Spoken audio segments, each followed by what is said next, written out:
Si l'un des athlètes paralympiques estime que quelque chose ne va pas avec son équipement, qu'il s'agisse d'orthèse ou de ski assis, il peut toujours trouver de l'aide dans ce centre de réparation.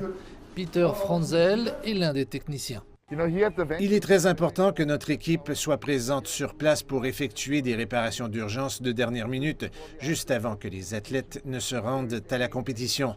En cas de problème avec leur équipement, avec leur prothèse ou leur ski assis, ils peuvent demander notre aide et nous pouvons réparer. Nous pouvons y arriver. Nous pouvons leur donner les moyens d'aller à leur compétition.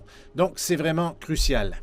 Cet expert allemand se consacre à ce secteur depuis les Jeux paralympiques d'été de Beijing en 2008, un épisode qui a également marqué sa première participation aux Jeux.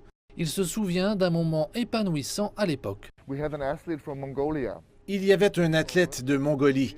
Il est venu dans notre atelier avec une très mauvaise prothèse. Nous avons donc décidé de lui en fabriquer une toute neuve. Elle était vraiment parfaitement adaptée et parfaitement assortie. Il en était très content. Et puis 2 jours plus tard, il est revenu dans notre atelier avec la médaille d'or. C'était très émouvant parce qu'il était le premier athlète mongol à remporter une médaille d'or aux Jeux paralympiques. Peter précise que son équipe a l'habitude de former plus de personnes du prochain pays hôte.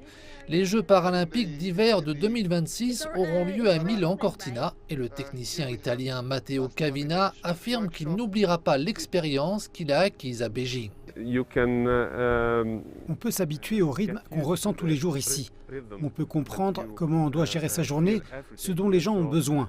Et on doit essayer de les aider très rapidement de la meilleure façon possible, parce qu'ils doivent réaliser leurs rêves et nous pouvons les aider à y parvenir.